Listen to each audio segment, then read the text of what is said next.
नमस्कार, मैं हेमंत कृष्ण। संकेत लाइव में आप सभी का स्वागत है। पूरे देश में लोकसभा का चुनाव चल रहा है। आज पूरे देश में कई जगह मतदान भी हो रहा है। इस वक्त जो यूपी की खास सीटें हैं, जो गांधी परिवार से ताल्लुक रखती हैं, अमेठी और रायबरेली। प्रियंका गांधी आज अमेठी में तमाम बैठकें ताबड़तोड़ कर रही हैं। चुनाव प्रचार की सारी रणनीति पर चर्चा हो रही है। इसी बीच उनके परिवार के उनके चाचा के लड़के राहुल गांधी, प्रियंका गांधी के चाचा के लड़के वरुण गांधी का एक वीडियो अमेठी रायबरेली में तेजी से वायरल हो रहा है, जिसमें वरुण गांधी, जो वर्तमान में भारतीय जनता पार्टी के सांसद भी हैं, पीलीभीत से सांसद हैं, लेकिन इस बार उन्हें पीलीभीत से टिकट नहीं दिया गया, या पूरे देश में उन्हें कहीं से टिकट नहीं दिया गया, जबकि उनकी माताजी पूर्व की भांति, जो वर्तमान में सुल्तानपुर से सांसद हैं और पुनः वह वहां से प्रत्याशी हैं और चुनाव लड़ रही हैं, लेकिन वरुण गांधी को टिकट नहीं मिला। और इसी बीच जो वीडियो वायरल हो रहा है वो अपनी सरकार के खिलाफ, यानी भारतीय जनता पार्टी के खिलाफ बोलते हुए नजर आ रहे हैं। कठिन स्थिति पैदा हो गई है देश में भारतीय जनता पार्टी के लिए, और खासकर अमेठी में स्मृति ईरानी के लिए। दिल्ली में प्रधानमंत्री मोदी, अमेठी की सांसद स्मृति ईरानी और प्रत्याशी स्मृति ईरानी, जो वहां के प्रत्याशी भी हैं, एकदम बौखला गई हैं। कहीं ना कहीं यह वीडियो स्मृति ईरानी के लिए अमेठी में और पूरे देश में मोदी के लिए खतरा साबित हो रही है। वोट परसेंटेज अमेठी में स्मृति ईरानी का घटता जा रहा है। वहीं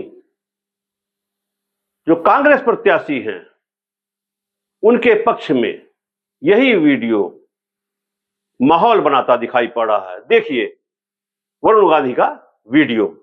एक संकल्प आज लेने बैठे हैं, और वो संकल्प है कि ऐसा भारत अगली पीढ़ी देश में बनाएगी जिस भारत में असली लोकतंत्र जन्म लेगा। एक बार राम मनोहर लोहिया जी को किसी ने पूछा कि नेताजी, आप कांग्रेस के खिलाफ इतना क्यों बोलते हो? आप तो पंडित नेहरू के मित्र रहे हो, लेकिन आप उनके खिलाफ पूरा बोलते हो, ऐसा क्यों होता है? उन्होंने कहा कि देखिए, मैं ना कांग्रेस के खिलाफ हूं, न पंडित नेहरू के खिलाफ हूं। उसी सोच से पल बढ़ के मैं आजादी के लड़ाई में आया, लेकिन जब केंद्रीकरण की राक्षसी ताकत इतनी बढ़ जाती है कि आम आदमी उस ताकत से दूर हो जाता है, तो कभी भी देश का गरीब आदमी अपने जंजीरें नहीं तोड़ सकता।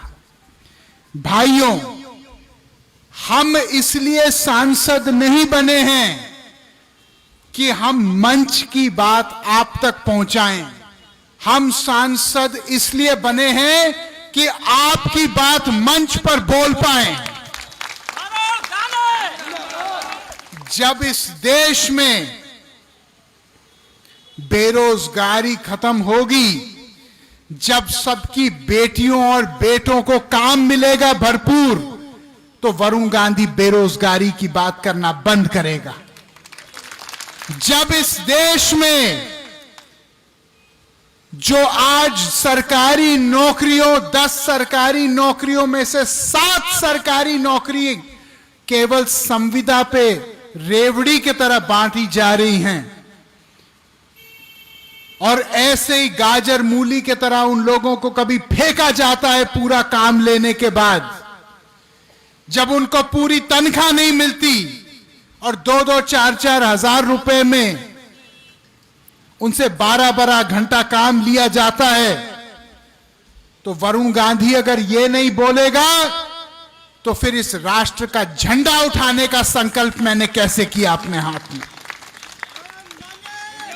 अगर हम लोग भ्रष्टाचार के खिलाफ बोलते हैं क्योंकि हम मानते हैं कि ईमानदारी और राष्ट्रभक्ति ये दोनों सगी बहनें हैं। अगर ईमानदारी नहीं होगी तो राष्ट्रभक्ति भी नहीं हो सकती।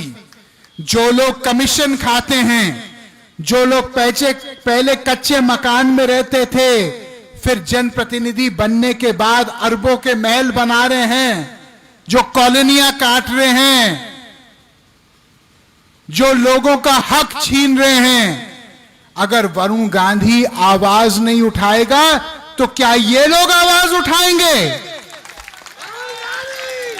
मैं राजनीति में इसलिए नहीं आया क्योंकि राजनीति एक पेशा है, ना मैं राजनीति में कुछ बनने आया।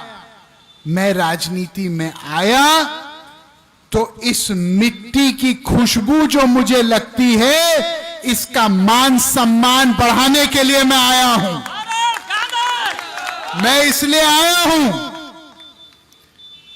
ताकि अगर कोई माय का लाल हिंदुस्तान को अंदर से दीमक की तरह खा रहा है तो हम नाम लेके और उसका काम लेके भी बोलेंगे और डंके के चोट पे बोलेंगे। हमारे देश में आपके बाप दादाओं ने, आपके मां और दादियों और नानियों ने अपने कंगने बेच दिए, इस देश की आजादी की लड़ाई में अपनी हड्डियां तोड़वा दी, जेल की सजा काटी, सब कुछ अपना दांव पे लगाया, तब हमारा देश जाके स्वतंत्र हुआ। आज केवल हम हिंदुस्तान पाकिस्तान के क्रिकेट मैच पे ताली बजाएं, यह हमारी देशभक्ति नहीं हो सकती। देशभक्ति हमारी तब होगी जब हम अपना सब कुछ दांव पे लगाने के लिए तैयार हों इस देश के लिए। आज मैं आपसे पूछना चाहता हूं,